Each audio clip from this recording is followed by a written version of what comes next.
Hey guys, welcome back to my channel. Today I'm going to be doing a little bit of a different video in comparison to my previous year's videos where I would talk about well, not necessarily new movies, but movies that I had just seen for the first time that year that had come out forever ago, and just discovering these movies. If you watch my video I did last year, I had very few movies to talk about. So I decided this year instead, I'm just going to do my favorites overall, whether that was new things that did come out this year or things that I watched for the first time this year. So it's just going to be a combo of everything just so that I have more to talk about, because my last video I had very little to talk about, and even in this video I have only three new things, well, not new things, but three things that I again discovered this year. So anyway, this video is going to be my favorites as well as least favorites movies, TV, and books that I watched or read this year. So we're going to start with my favorites, and starting with movies. So it goes without saying that obviously my favorite movie of the entire year was K-pop Demon Hunters. I literally watched it 3 days in a row at one point in time, and I'm still rewatching it constantly. I love this movie so much. And I think I mentioned in my video talking about this movie that it really surprised me. Sam just kind of threw this on. He threw this on because I needed the letter K when I was doing my alphabet challenge. So he put this movie on, and I was like, this sounds like the cringiest, stupidest thing ever. And it's not. It's the best movie I've watched all year. I absolutely loved it. I love the music. I'm still constantly listening to the music. I love this movie so freaking much. I am also so incredibly happy that this got a theater release, which is incredible. This movie has beaten as well as created its own records. The fact that this movie was on Netflix for 2 months and then got a theater release is insane. And in the 2 days it was in theaters, it beat so many other things, which is just insane that a movie that was on Netflix for, again, 2 months went to theaters for 2 days and had an incredible box office. I just think that's amazing. And I'm so happy I got to see it in theaters because, one, I love seeing movies in theaters, but also just something about seeing this in theaters just made me love this movie so much more, because there were parts of this movie that, seeing it on the big screen, I noticed so many more little things. The animation was just so much more blown up and defined in seeing it in theaters. And I could see the stitching on Rumi's jacket. You could see the textures of their costumes. You could see Derpy Tiger's fur. It was just incredible. I'm so happy I got to see this in theaters. Also, I'm pretty sure it had a second run in theaters. I didn't see it at that time. I really wanted to, but I was like, I really shouldn't go see this movie a second time in theaters. But yeah, the fact that this movie was on Netflix for 2 months and then got a theater release, what the heck? No other movie ever has done that. This movie makes me so happy. It's become one of my comfort movies. I love it so freaking much. Another movie that came out this year that I thought was going to be my favorite until K-pop Demon Hunters came in and stole the show, but that was the live action How to Train Your Dragon. I've seen a lot of mixed reviews of this. I've heard a lot of people say it was really awkward and cringy in comparison to the animated, but I don't care. I actually loved it. I thought it was really good. And in this day and age where unfortunately everything is getting a live action remake, I feel like this movie should be the standard for what a live action remake should do. I don't know what it was about this movie, because yes, there was some parts that were word for word from the animated movie, and those were the things that people said were awkward and cringy.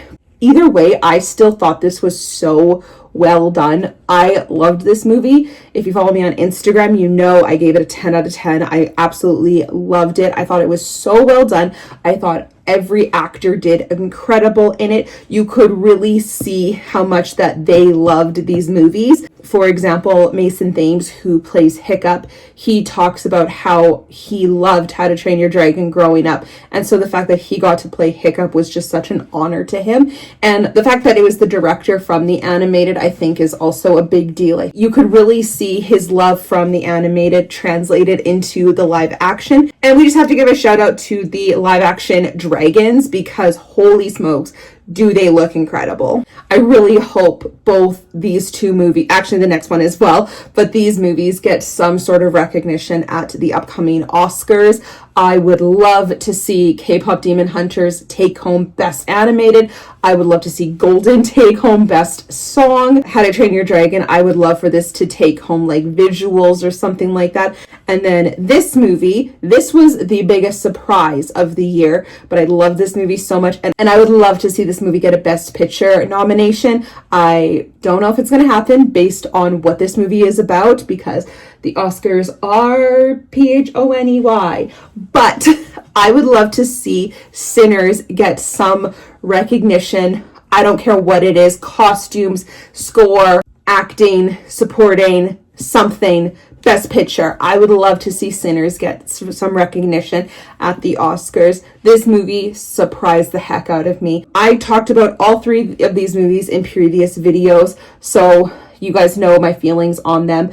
But Sinners, I had no intention of going to see this movie based on the first trailer. I first of all had no idea this was even a vampire movie based on the first trailer. But Sam told me it's a vampire movie, we should go see it. And I rewatched the trailer. I'm like, where are there vampires in this movie?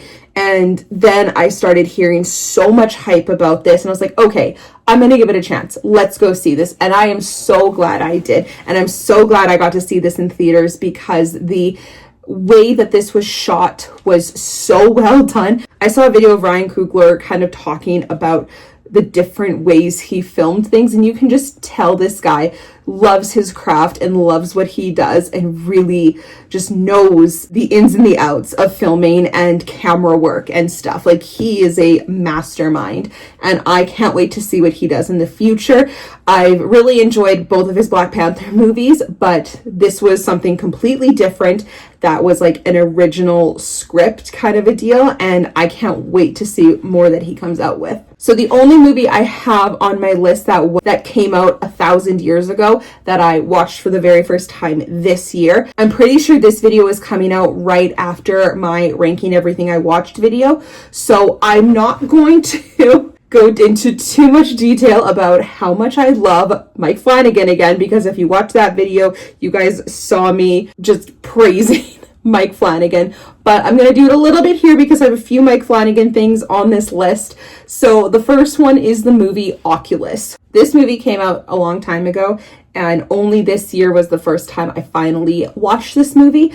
I actually didn't realize until recent that Mike Flanagan actually directed this movie. When this movie first came out, I didn't know who Mike Flanagan was, and it just looked really spooky to me. I did think I wanted to see it based on like the trailers and stuff for it. It looked very much up my alley. I just never got around to it. Finally, this year, watched Oculus, and it's probably my favorite Mike Flanagan film.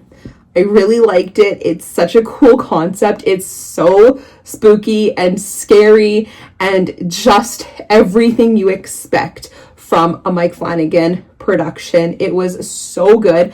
I loved it. My only regret, and I regret this for several movies and TV shows in my life, but my only regret is because I waited so long to watch this movie. I did know a bit of how it ended, so I'm disappointed in myself because of that. I really need to just watch things right away and not just have time spoil things for me, because that's happened to me for so many things, and it's really upsetting when I can't get the full effect that something is supposed to deliver just because it's been so long since it came out, so people have raved about these things and spoiled things for me. That's my own fault, no one else to blame but myself. But I finally watched the movie Oculus and I absolutely loved it. It was so good. Story, acting, the atmosphere that is built, which is just something Mike Flanagan is just stunning at doing. It's such a good movie. Moving on to TV shows. First TV show that is on this list is Abbott Elementary. Sam and I started watching this earlier this year, and we watched all the way, I think, through season 5. I think season 6 is on Disney Plus right now. I love this show. I cannot speak to the accuracy of like being a teacher in this show because I'm not a teacher, but I have had teacher friends tell me it's actually kind of accurate. Certain things that happen, like obviously a lot of it is more dramatic than things would be in real life, but I have had teacher friends say it's actually pretty accurate, which is really cool because it's cool to see something like actually be accurate but still be good. Because trust me, if medical dramas were the way that a real hospital is run, there would not be 1,000 medical dramas on TV. I'll just say that much. I literally love every single character on Abbott Elementary. Like, out of the main cast, there isn't a single character that I dislike or anything. And I've said this about other TV shows and characters in the past. One thing that really makes me dislike a character in a show is when they overdo trying to kind of be the one to fix everything. I really dislike that. And what I really dislike about it more is when people don't like call them out on it and they just like let them do these things knowing that it's either going to be dangerous or it's not going to work out. Some examples of that are Luce from Owl House. She tries to fix everything and no one tells her, stop, Luce. If you haven't seen Owl House, Luce is essentially learning to become a witch, and she has no magic at first, and she kind of steps up to do all these things even though she has no magic, and no one stops her. And I don't know, maybe some people will think that there's nothing wrong with that, but I don't like that. And another character who's like that I will talk about soon is the character Darius from Camp Cretaceous. And both of these characters, it's like you are volunteering to do something that you essentially don't know anything about, because in Luce's case, she's volunteering to do these things, but it's like you're not actually a witch. And in Darius's case, he volunteers to do all these things in Camp Cretaceous because he's the dino nerd. But it's like, hey, but there's a big difference between a dinosaur in a book and a dinosaur in real life. You're gonna get killed, Darius. And no one calls them out on it. And I don't know, it just drives me bananas. Some may argue, and I will agree, that the character of Janine is very much like this as well. The difference is people call her out. The character of Barbara is very much there, and Melissa too. They are very much there to set her straight and say, Janine, you can't do this on your own. Ask for help. You can't always think that you can do these things. And I just like that she learns because of that, because people are teaching her you can't do this on your own and you do need to ask for help. And I like that lesson more so than I can do anything, hear me roar kind of a deal. Even though some may argue Janine has that personality trait in TV shows that I don't necessarily love from other characters, I do appreciate that she gets called out on these things and that she is learning to not do these things. In terms of all the other characters, they are amazing. The principal, Ava, reminds me of my sister, which is hilarious. So many of her lines, I burst out laughing because I'm like, that's exactly something my sister would say.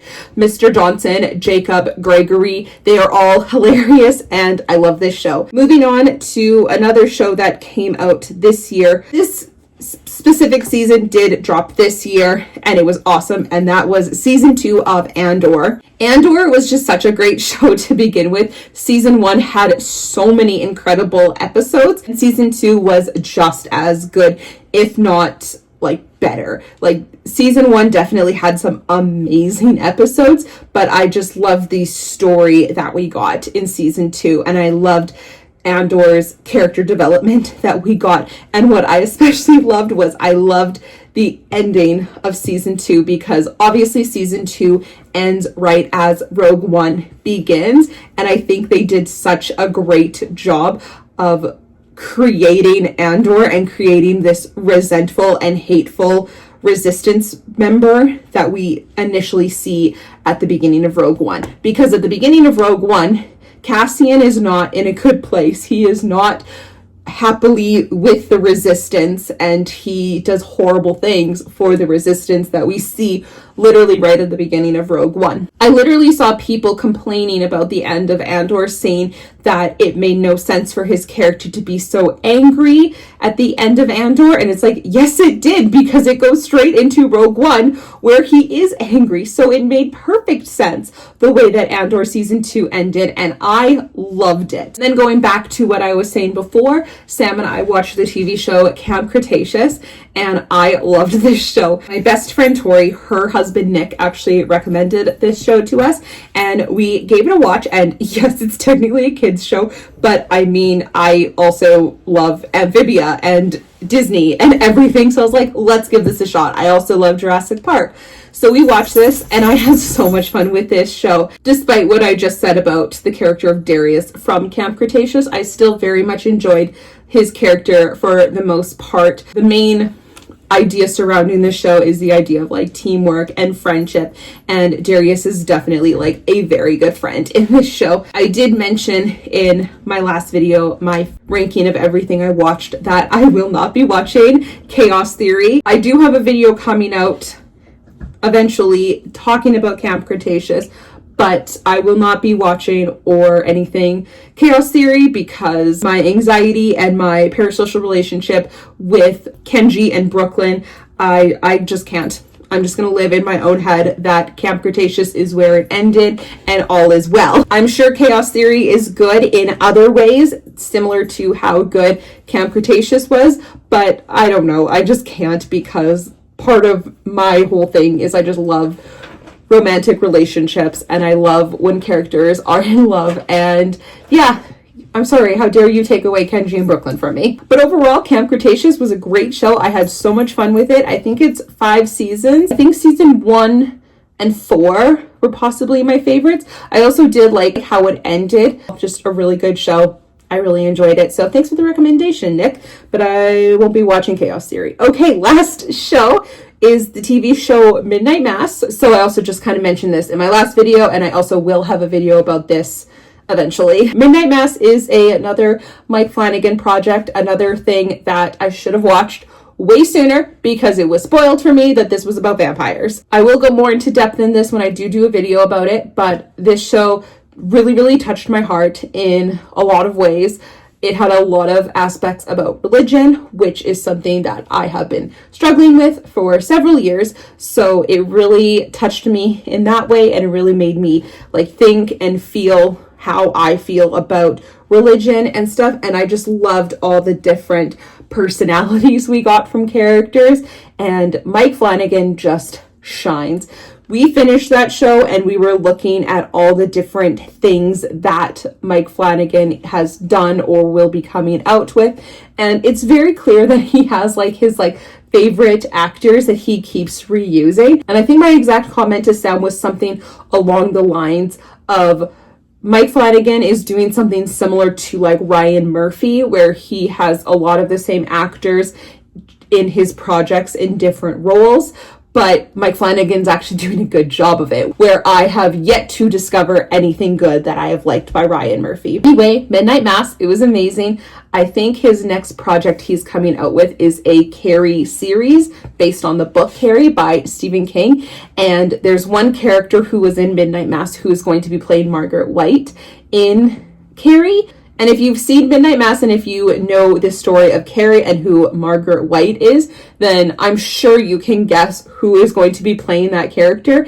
And I'm so excited because holy smokes, was she amazing in Midnight Mass, and I know she's going to be incredible as Margaret White. Okay, moving on to my favorite books of the year. The first one is the book Phasma by Delilah Dawson. This was a recommendation from my friend Tori. I never knew much about Phasma besides what we got in The Force Awakens and The Last Jedi. I actually bought this book for my friend Tori years ago because Phasma's one of her favorite characters, and she recommended it to me after she read it, and so I finally got around to reading it, and it was really good. And if you are either a fan of Phasma or even you know about her but are like, okay, what makes her so special, like I was, I highly recommend this book because it was so good at really getting into her backstory and where she came from and how she progressed into the First Order. And holy smokes, was this book gruesome. Probably not the most, definitely not the most gruesome book in the entire world, but for a Star Wars book, it is the most gruesome book I have ever read. And so if that's your thing, I highly recommend. This book was really good, and yeah, just really tells you her story. So Phasma by Delilah Dawson. And then obviously, like without a doubt, Sunrise on the Reaping by Suzanne Collins. This book had me in shambles. It's been a really long time since I've read the Hunger Games trilogy. I still have not read Ballad of Songbirds and Snakes, but when I heard that a Haymitch book was coming out, I pre-ordered it on Audible, and the day it dropped, I began listening to it because Haymitch is one of my favorite characters in the Hunger Games trilogy, and I was not disappointed. I saw so many people going on and on about how sad this book was because I'm not a fast reader, so I saw all the people on TikTok who read this book in an hour and a half, sobbing their faces off, and I was like, what's gonna happen? Because here's the thing, we knew what happened in Haymitch's games, we knew, but this is so much worse. Oh my goodness, and I can't wait for the movie. I will definitely be filming not a reaction, review of it once it comes out, I think in November of 2026. Then I read the last book in a standalone series. This was called Rewind It Back. It's the 5th book in the Windy City series. This followed a character named Rio and a past girlfriend. This is like a second chance romance. It was very good. I think this is my second or third favorite in this series. I gave every book in this series with the exception of the third one like either 4 or 5 stars. The third one is still good. It was just my least favorite, but I really loved this series, and this was the best way to end it off, and it was so well done. And I will read anything that this author, Liz Tomford, puts out because I really enjoy her writing style. I really like how she writes characters. If you're looking for a good athlete romance book series, I highly recommend the Windy City series. Very good. Okay, now we're moving on to my least favorites of the year. I'm not going to go into too much detail about any of these because I don't care about them. The first movie that was my least favorite was the movie If. We watched this when we were on our cruise way back in January, and what a disappointment, because this was directed by John Krasinski, who has done the Quiet Place movies, and those movies are amazing. I know he didn't do the third one, but even the third one was pretty much just as good as the first two. But like the first movie is like a 10 out of 10 for me. It's so good. And I know this is obviously not the same thing whatsoever. This is not about aliens or thriller or anything like that. It's about imaginary friends. It was still so bad. I hated this movie so much. It was just boring and ridiculous, and I just did not like it whatsoever. And then the next movie I didn't even finish, but it's still going on this list, and that was the like live action Mufasa movie. I have so many things to say about this movie. It was so bad. I did not like this movie whatsoever. First of all, I'm sorry, I'm probably going to offend everyone when I say this, but Lin-Manuel Miranda is so overrated. Why is he doing music for everything? Yes, I do really like his music in some things. Like, I really liked some of the songs in Encanto and Moana, but I'm sorry, you cannot take a movie that has music by Elton John and Tim Rice and just throw Lin-Manuel Miranda at it and say make the music, because the music is not the same. It does not sound the same as The Lion King. It's so bad. The music is horrible in this movie, and it's just bad, and the story is bad, and I didn't care. I didn't care. And also, and the whole time, it's supposed to be Rafiki telling Kiara the story of Mufasa and his brother. And the whole time, Timon and Pumbaa are guessing who the brother is. And I was like, is this supposed to be a trick? Like, are we supposed to not know that Scar is the brother, that this guy becomes Scar? Are we not supposed to know that? Is this supposed to be like, who could it be kind of a thing? Or did they just make Timon and Pumbaa even dumber than they were before? I don't know. And also the live action Snow White, it was just not very good. I definitely disliked Mufasa more because I couldn't even finish it. But the live action Snow White was it's just as bad as everybody says it was. The only music I enjoyed in it was the music that was like recreated from the original. I didn't like any of the new music, and I'm sorry, they picked horrible people to be in this movie. Rachel Ziegler is an incredible singer, absolutely beautiful voice, but she cannot act, and Gal Gadot can do neither. I have no TV shows that I disliked badly enough to be on this, but I do have a few books. So the first one is the Aftermath trilogy by Chuck Wendig. I was so excited for this trilogy. I thought this was going to be the Battle of Jakku. I thought this was going to be where we see Luke Skywalker pulling a Star Destroyer from the sky, and we got none of that. I think the third book was my least favorite of this trilogy by far, just because I was so disappointed. Like, the third book is when we actually finally get the Battle of Jakku, and Luke Skywalker wasn't in this book whatsoever. They mentioned him once when Leia had her baby. They mentioned that Uncle Luke was maybe there when the baby was born to visit his nephew, and that was it. I'm like, I'm sorry, where was Luke pulling the Star Destroyers out of the sky? And it's even on the cover of the third one. I'm showing the first book here, which has the Death Star on it, obviously, but the third book literally has a Star Destroyer falling and exploding. Where was this scene? Where was this scene in the book? Nowhere that I could see. So yeah, I was so excited for this book. Maybe if I wasn't so excited about it, I wouldn't have disliked it as much as I did, but I was so excited for this, and I was so disappointed. And then we have two kind of series that I haven't talked about yet, because I very soon will have to do a what I've been reading wrap up, but these ones will be included on that. So I'll go into more detail during that video, but the first one is the Pale Court Duet by Liv Zander. This book was so horrible. It was so bad. I don't know, just someone on TikTok recommended this book to me, and I will never take a recommendation from them again. It was so bad. There was horrible sex scenes in this book, and also the main female character makes no sense between the first book and the second book. Like, she just changes her ideals completely between the two books with no other reason other than all of a sudden now she's in love with the main male character. And also the one character that I thought was supposed to be a good friend to her in the first book, in the second book was suddenly horrible. When they realized that this character had done something horrible, they went to her and said, "You did something horrible," and she was like, I did. I'll take my punishment now. Like, what? Like, was that easy? What? It was so bad. Do not recommend these books whatsoever. And then the last two books on this list, I went into these because of how much I loved, again, the Windy City series, and so disappointed. So disappointed. I ended up DNFing both of them. The first one I DNF'd like very close to the end, and then the next one I DNF'd like with literally like still 6 hours left of the book because I was just so done. And that is the Playing for Keeps series, specifically Consider Me and Unravel Me, which is the first and the third book. You may be wondering, what about the second book? Well, I didn't read the second book, and I'm glad I didn't, because the first book, again, I went into this because I was like, I really enjoyed the Windy City series. Let me try this, also hockey romance.